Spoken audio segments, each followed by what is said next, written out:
Olá pessoal, lado a lado comigo hoje o professor e historiador Marco Ribeiro. Ele idealizou a Semana Cultural Ettore Liberalesso, promovida pela Academia Saltense de Letras, cuja segunda edição aconteceu agora no comecinho de abril. Ele também é o mais novo integrante da academia e tem a honra de ocupar a cadeira de número 1, cujo patrono é o saudoso Ettore Liberalesso. Bem-vindo, Marco. Muito obrigado, Mirna. Gostaria já de dar os parabéns pelo programa, né, o Lado a Lado. Eu Obrigada. acompanho pelas redes sociais e, sem dúvida, é um trabalho bastante importante que você realiza, trabalho sério e importante com o jornalismo para a nossa cidade e para a região. Obrigada. E vamos então ao nosso assunto da Semana Cultural. Vamos. Como é que você, tão jovem, Marco, você tem quantos anos? 20 e poucos? 25. 25. Tão jovem, tem essa forte ligação aí com o Ettore Liberalesso, que faleceu em 2012, né? Como que surgiu essa ligação? Olha só, eu entrei na faculdade em 2013, na faculdade de História, né? Eu já tinha lido trechos, né? Não a obra toda do Ettore. Eu já tinha lido alguma coisa que ele escreveu, mas sem entender que era o Ettore Liberalesso, né? Isso no ensino, falando quando eu estava no ensino médio. E aí na faculdade tinha que fazer um trabalho sobre alguma personalidade da cidade ou da região, né? E eu fiquei com essa curiosidade, ficamos porque era um grupo, né? Com essa curiosidade de saber quem um historiador da cidade de Salto, né? E aí descobrimos o nome Ettore Liberalesso. E a partir dali comecei a devorar, né, os livros, a obra do historiador saltense. E foi ali que eu comecei a conhecer o que ele escreveu, né? Comecei a ter contato com a forma de escrita do Ettore, comecei a pesquisar como que ele pesquisou, né? Então isso foi me cativando, comecei a pegar gosto pela pessoa, pelos seus escritos e me apaixonei pelo homem e pela obra. Pela obra também. E há 2 anos, né, você idealizou e propôs para a Academia Saltense de Letras a realização da Semana Ettore, né? Conta pra gente como é que foi essa iniciativa. Um dia eu cheguei eu tava quase me formando já na faculdade, na reta final, e aí a gente sempre senta em casa e começa a conversar um pouco na cozinha, né? Com meu padrasto, com a minha mãe, sobre política, sobre cultura, assuntos diversos, né? Futebol, enfim. E aí eu tava pensando eu queria um evento na cidade que levasse a história e a memória da cidade de Salto para o cidadão saltense, né? Mas fora da sala de aula, né? Um evento público mesmo. E ali o meu padrasto comentou, né? Por que você não pensa em homenagear uma pessoa da cidade? Eu falei, bom, eu sou da área de história, uma pessoa ilustre na cidade, o historiador Ettore Liberalesso. Ali mesmo na cozinha comecei a desenhar uma semana cultural. Planejar. Né? Planejar. Então, eu comecei a colocar segunda-feira, palestra com fulano, terça-feira, né? Comecei a colocar no papel tudo aquilo. E aí me formei, passou, né? Um certo dia mandei um e-mail, não conhecia a Ana Rosta, presidente da Academia de Letras, mandei um e-mail para a Ana. Falei, Ana, sou o professor Marco, me apresentei, né? Recém-formado, já dava aula, recém-formado, e eu tive uma ideia de um projeto, eu queria conhecer a Academia de Letras, queria te conhecer, queria apresentar essa ideia para ver se é possível, né, acontecer.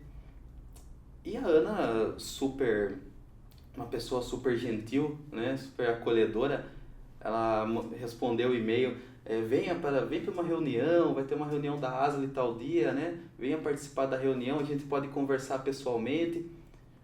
Bom, fui para a reunião com alguns amigos, né, conheci a Ana, conheci alguns outros acadêmicos que estavam ali e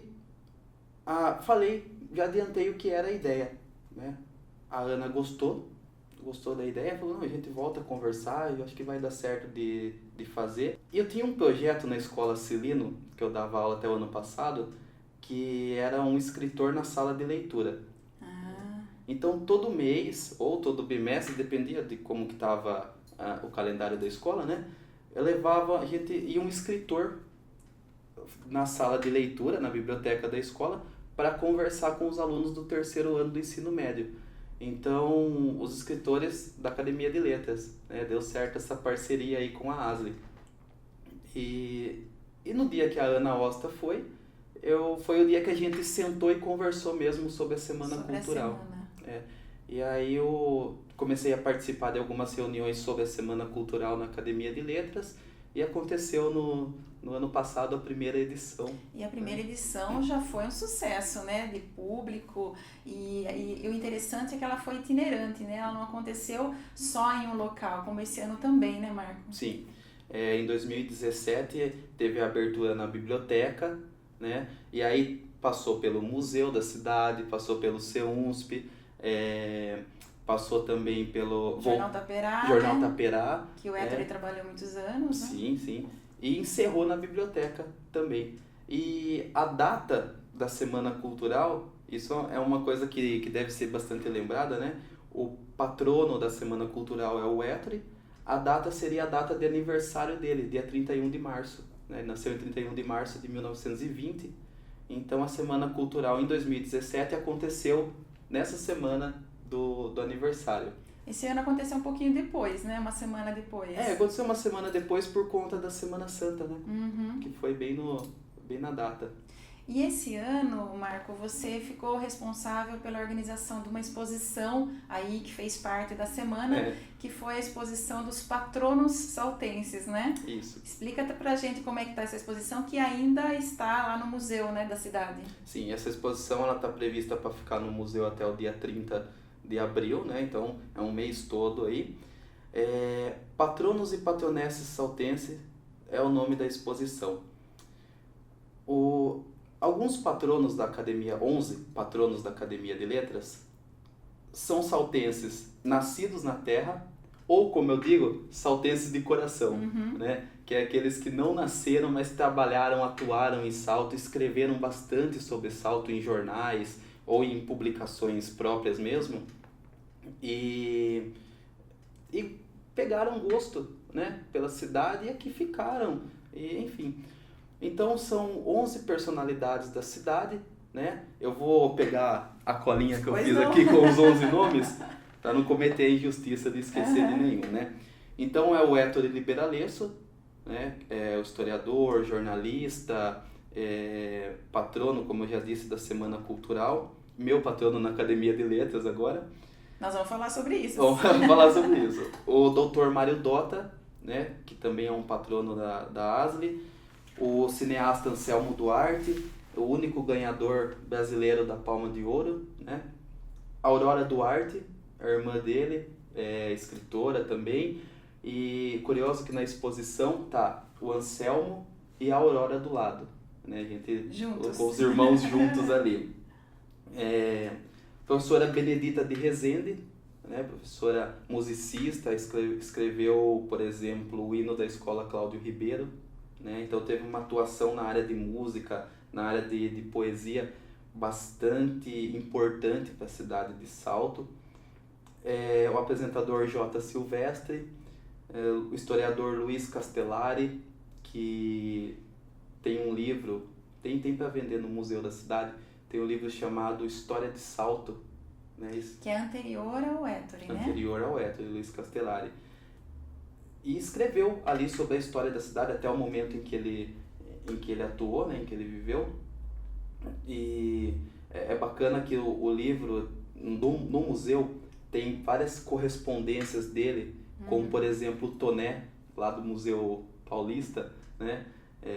E o Toné escreveu também um prefácio do livro História de Salto, tá lá na obra. Então, assim, é uma obra para quem deseja conhecer a história da cidade, recomendo bastante, além do Héctor Liberalesso, o Luiz Castellari. Né? Oswaldo Aguirre, o Maestro Gaó, Maestro Gaó. Maestro Gaó, Odimar Amaral Gurgel, né? Gaó é por conta das iniciais do nome dele, ao contrário. Né? Então, Maestro Gaó, mundialmente conhecido, deputado Arquimedes Lamoura, e médico também, né? Conhecido como o pai dos pobres, que ele atendia de graça, né? os seus pacientes ali. E o Dr. Barros Júnior, o pai dos saltenses. Pai dos saltenses. Que também. Então são esses são 11, né? As 11 personalidades que estão expostas ali no museu, através de painéis com informações sobre eles, fotos, objetos que eles produziram livros, textos, ou objetos que eles utilizaram, por exemplo, um violão que o Anselmo Duarte utilizou, prêmios, por exemplo, prêmios que o Maestro Gaó recebeu, né? Então está sendo contado através de objetos, através de escritos, a história desses patronos.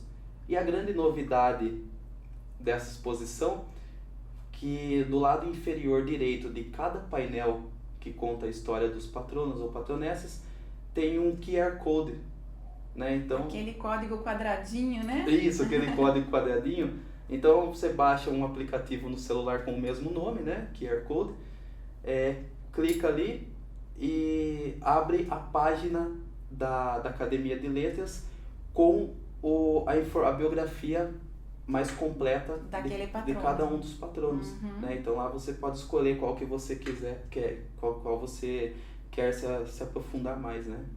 Muito bom, tecnologia ajudando aí, né? Tecnologia ajudando, né? A gente está num mundo que as redes sociais, elas fazem parte do nosso dia a dia, né? Então a gente tem que usar isso também para a história, para a memória, sempre a favor, claro. Ô Marco, essa exposição ela fica até dia 30, então dá tempo de quem está nos assistindo ainda ir ali até o museu e verificar a exposição lá, prestigiar, né? Sim, tá ali na sala de Giuseppe Verdi, né? Já tivemos a visitação de algumas escolas, e então deixo também o convite para as escolas, né? Levarem ali as turmas de alunos. Tá bem interessante a exposição. São temas assim que chamam bastante atenção, porque essas pessoas, além da gente conhecer a biografia da pessoa, a gente conhece todo um contexto cultural, histórico ali que aquele personagem viveu, né? E Marco, você, como a gente falou agora, já falou várias vezes durante a entrevista, você ocupa a cadeira 1 da ASLI, né?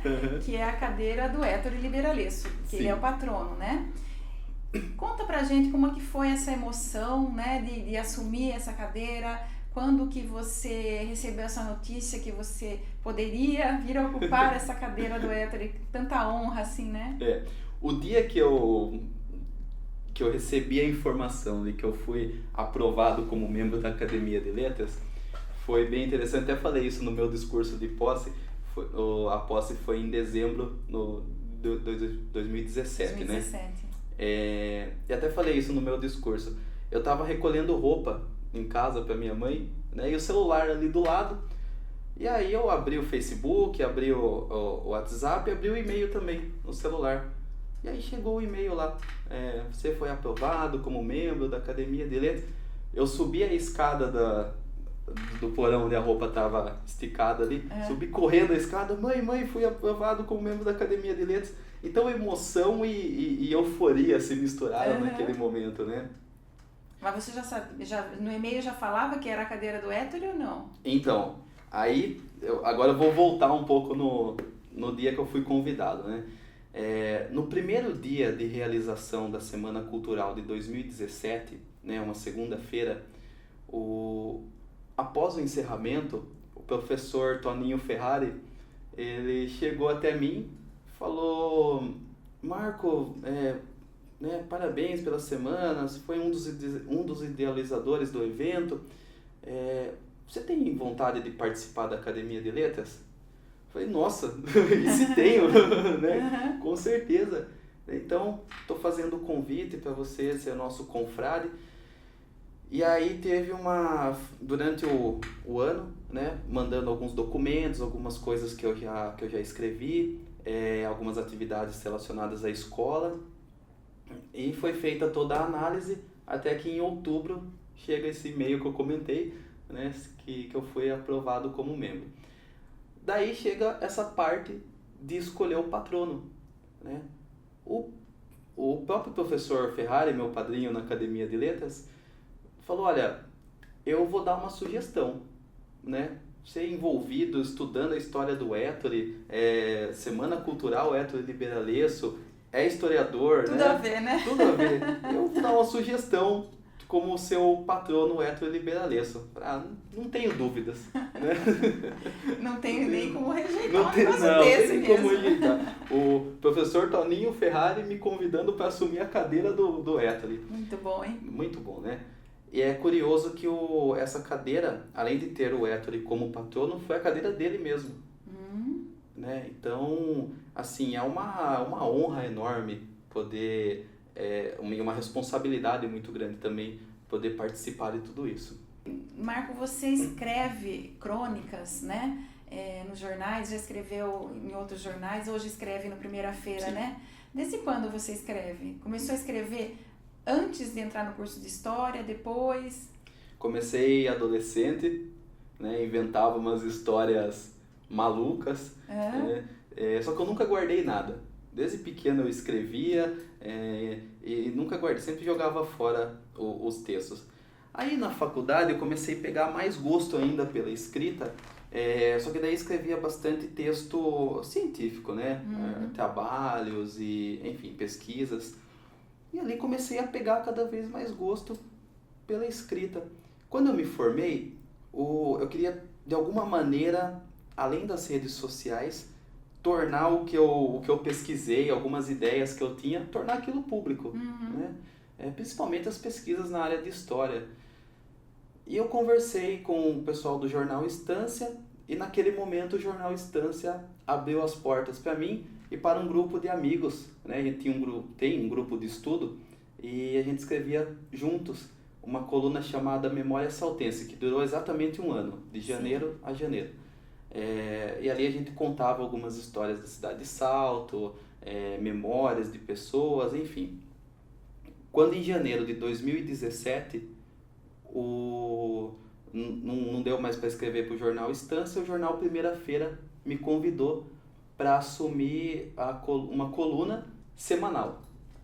Daí já semanal, né? Aí semanal. Aí no Estância era uma vez por mês, agora semanal era um desafio maior, né? E é uma coluna assim mais abrangente, né, Marco? Mais abrangente, justamente. Aí eu estava pensando, como que eu vou chamar essa coluna? Qual vai ser o nome, né? E eu sempre escutei, Mirna, as pessoas falando, desde pequenininho, as pessoas falando, eu vou ali na casa de fulano bater um dedinho de prosa, né? Que é uma conversa descompromissada, né? Como nós estamos tendo hoje. Um dedinho de prosa. Dedinho de prosa. Esse vai ser o título da minha coluna.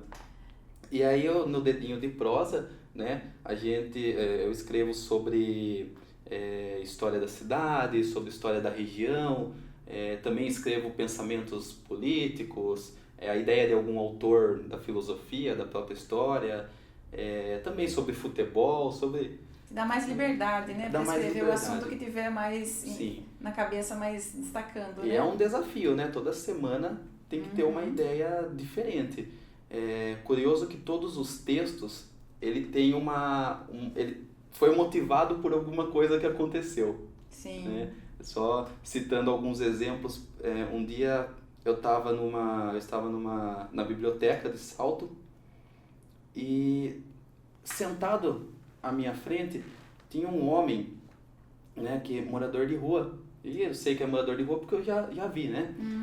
E ele estava lendo o livro História de Salto do Ettore, e um caderninho azul, lendo e escrevendo. Porque, que bonitinho. Né? Naquele momento surgiu o texto, o pesquisador do caderninho azul. Que legal. E vários, assim, um dia a professora Paula, que edita meus textos, pegou um texto que eu escrevi para mandar para a coluna, falou, tá muito acadêmico. A professora Paula, que edita seus textos, por acaso, é a sua namorada. Por acaso é minha namorada. Então ela pegou, tá muito acadêmico esse texto. né? E você tem que pensar que diferentes pessoas vão ler, você tem que pensar que sua avó vai ler, que vai... Falei, bom, minha avó ela não vai só ler, minha avó vai escrever também. Falei, vó, preciso de um texto para essa semana aqui contando alguma história da senhora. E aí surgiu Memórias da Avó. Né? Então todos os textos eles têm uma motivação, né? Aconteceu alguma coisa, opa, acho que isso aqui dá uma reflexão, né? Ah, aconteceu uma coisa, lembrei de um fato histórico que dá para fazer um link. Você já falou que começou a escrever na adolescência, né? Mas a paixão pela história começou quando? Pela história começou no ensino médio, né? Começou no ensino médio, estudei na Escola Nazarena, onde este ano eu estou dando aula. E... Algum professor que inspirou? Sim, no primeiro momento o professor Antônio. O professor Antônio, ele dava a aula de história, sempre era uma aula bastante gostosa e além disso ele era muito amigo da gente, né? Então sempre dando, um dia até tirei algumas notas vermelhas, eu e um amigo meu, ele pegou o boletim e falou, ó, vocês são bons alunos, eu não quero que isso daqui se repita, né? Daquele dia em diante não se repetiu mesmo. Então o professor Antônio no primeiro momento foi o que motivou esse gosto pela história lá no ensino médio. Mas a gente, né, a gente acaba gostando mais de, por exemplo, a história da mitologia grega, a história dos romanos, é uma coisa que está um pouco distante da gente. Quando eu entrei na faculdade, eu vi que a história do Brasil, a história da nossa região é fantástica. Né? É fantástica e precisa ser explorada com cada vez mais seriedade, com cada vez mais dedicação, né? Tem muita coisa para ser estudada. E aí numa aula de história regional dada pelo professor Luiz Roberto, né? O professor Luiz Roberto foi o Luiz Roberto de Francisco. Professor grande, professor Luiz Roberto, já esteve aqui 3 vezes já. Pois é, eu assisti todas. O professor Luiz Roberto, ele contribuiu de uma forma fantástica para despertar esse gosto pela história local. Né, pela nossa história, e a partir dali comecei a estudar a vida caipira. Meu TCC junto com o professor Natan, um grande amigo meu, foi sobre a vida caipira, e a história daí comecei a me envolver mais com a história da cidade de Salto, né, e tô aí. E agora você está fazendo uma pós-graduação na PUC? Uma pós-graduação na PUC, em São Paulo, terminando agora em julho, História, Sociedade e Cultura. Né? Então, estou me especializando nessa área cultural mesmo da nossa região. E Marco, nós falamos aqui já sobre o professor Luiz Roberto de Francisco, e eu sei que você faz um trabalho de pesquisa lá, junto com o professor Luiz Roberto, no Museu da Música, né? Fala um pouquinho sobre esse trabalho. Isso. O Museu da Música Itu, ele trabalha com a música da região, né? A história da música da região. Então a gente desenvolve algumas pesquisas relacionadas à área de memória, né? Até educação na música. Professor Luiz Roberto, eu, professor Natan, né? E o Museu da Música, ele está aberto de domingo das 9 à 1 da tarde, todos os domingos. Uma atividade muito interessante que a gente realiza é os diálogos no museu. Então, um domingo por mês, vem um convidado ou alguém de dentro do museu mesmo para debater sobre um tema relacionado à memória, à história da região.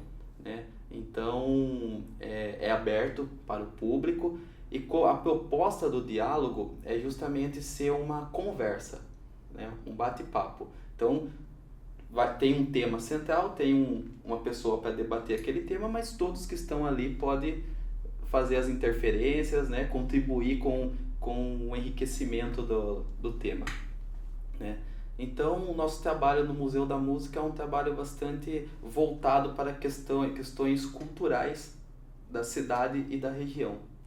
E você participa também da Folia do Divino, né? A Folia do Divino é uma festa paulista, né, aqui no Brasil, né, começou aqui no estado de São Paulo e se espalhou pelo Brasil todo, né?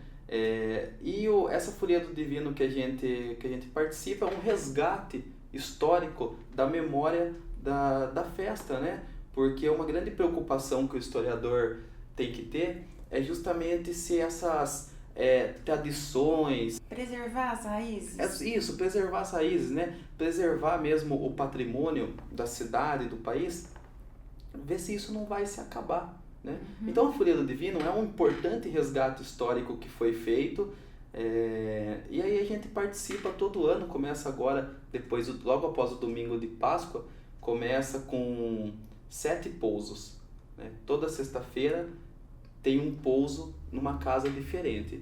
Então tem a cantoria, tem a bandeira, né? Ou a pessoa que carrega a bandeira chamada de alferes.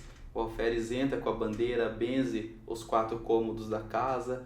E aí tem um momento em que a bandeira é colocada no altar, que a pessoa da casa já preparou um altar, né, para o divino. A bandeira é colocada do lado direito do altar.